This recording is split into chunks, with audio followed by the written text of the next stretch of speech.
What's going on, guys? Welcome back to the channel. So I'm pretty excited to talk about this one. I haven't tried the original, so I don't know how accurate of a clone it actually is. I don't. Some don't like that, and they're like, oh, if you haven't tried it, okay, whatever. Don't watch the video. I don't know what to tell you. I'm going to judge it as an individual because I have been enjoying the hell out of Paris Corner's Moscow Mule, which is supposedly their take, look at that bottle too, which is supposedly their take on Killian's Blue Moon Ginger Splash. And if the clone's this good, I need to try the expensive original, because this, just as a fragrance, not as a clone, is a damn enjoyable fragrance. This was sent to me by the folks over at Aroma Concepts.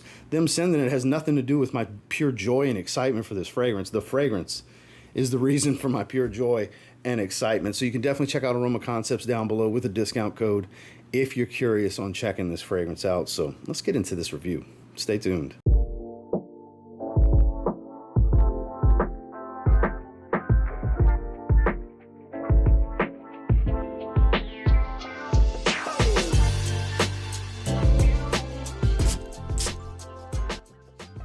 So I would be remiss if we didn't touch on this gorgeous bottle that happens to match what I'm wearing with this baby blue colored juice. Frosted, hefty, thick base glass. Get some information on the bottom. Paris Corner's logo on top of the cap. It does hold well into place. Beautiful plaque on the front talking about the name of the fragrance, Eau de Parfum concentration. Standard stuff, nothing special with the atomizer. Big hunk of plastic, but I don't know, it's right with this. Now I do have a ceiling fan on, so it's probably gonna blow straight down, but it is a pretty good atomizer, as you can see.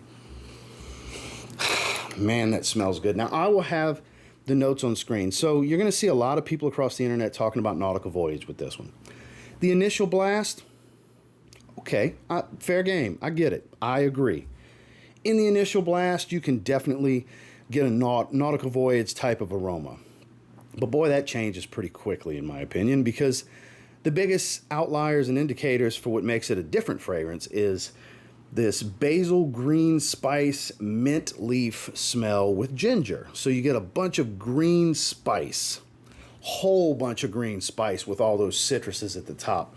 And it is a pure joy to smell. This is highly versatile, super wearable, highly complimented. Another one that my wife is a big fan of. I am also a big fan of. This smells fantastic. In fact, we're gonna give 2 big sprays for the gym here in just a little while.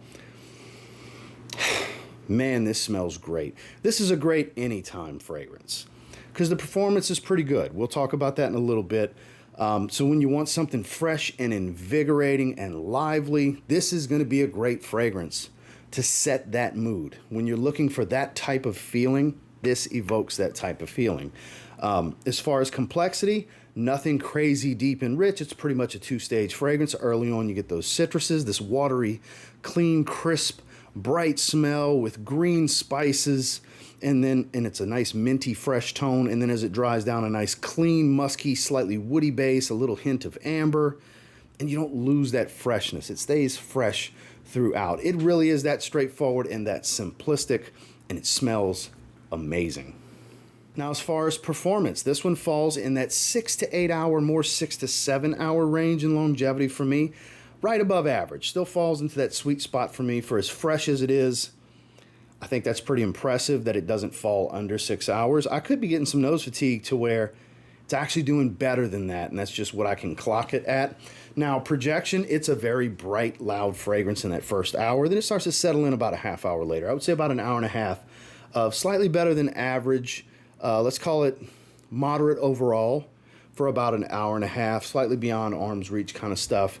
Then it settles into a moderate to mild sillage where it's not the strongest and loudest and deepest lingering of trails and scent bubble around you, but it is detectable, it is noticeable, it's light and airy, it's just lovely.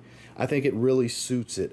It doesn't ever become obnoxious in any way, no matter how much you spray it. Now, early on, if you spray it 15, 20 times, it could be obnoxious up front.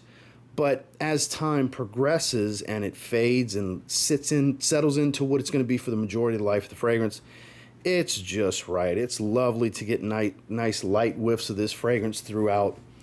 It's just across the board, slightly above average in performance. Let's call it average to above average between the 3 subcategories. it suits the profile. My final thoughts on Moscow Mule from Paris Corner. This is one of my favorite clones that I have gotten this year. And I don't even know how accurate of a clone it is. I just know it is. So just as a standalone, just as a fragrance I got this year, when it comes to freshies, this is one of the best I've gotten this year. Whether sent to me, whether purchased, that's irrelevant. It's just damn good. Smells damn good. It's been a pure joy every time I've worn this. Hell, I'm going to wear it. I got 2 sprays on right now. And I'm sure going to enjoy it and be nice and clean and fresh without being overwhelming or obnoxious to anyone at the gym, with the nice little whiff here and there for myself while I'm training. With this one, this is an easy 8.25 out of 10. The smell really jumps everything up for this one. It smells fantastic. Versatility is very, very high for this one. The enjoyability of it, again, for me personally, super, super high. So yeah, Moscow Mule, 8.25. Well, that's my thoughts and feelings on Moscow Mule from Paris Corner. Thank you again, Aroma Concepts, for sending this my way. Again, guys, you can check this out down in the link below. You can save yourself 10% off on it as well. It's already a straight-up cheapie that can be even cheaper. This is one of the better freshies from Paris Corner that I think I've ever smelled. They do pretty well with their freshies. Like, I love me some Vibrant Vetiver Delight, but I like this more. And I had somebody ask me if those were redundant. I'm glad I mentioned that. A little bit, because that has that lemon lime soda, lemon bergamot kind of thing going on. You got lemon bergamot here, but this has spices and deeper greens, mint, like it's got other elements to it. I think this is a slightly deeper fragrance, but yeah, somewhat redundant. If you have Vibrant Vetiver Delight, maybe a little redundant, but not the same fragrance nonetheless. But there are elements that are similar from one to the other. So glad I thought about that so I could touch on it. But again, thank you, Aroma Concepts, for sending it my way. Thank you guys for checking out the video. Make sure to like, comment, subscribe, and turn on all notifications before you leave this video so you can check out future videos and know when they drop. And I'll see you guys on the next one. Y'all have a good one.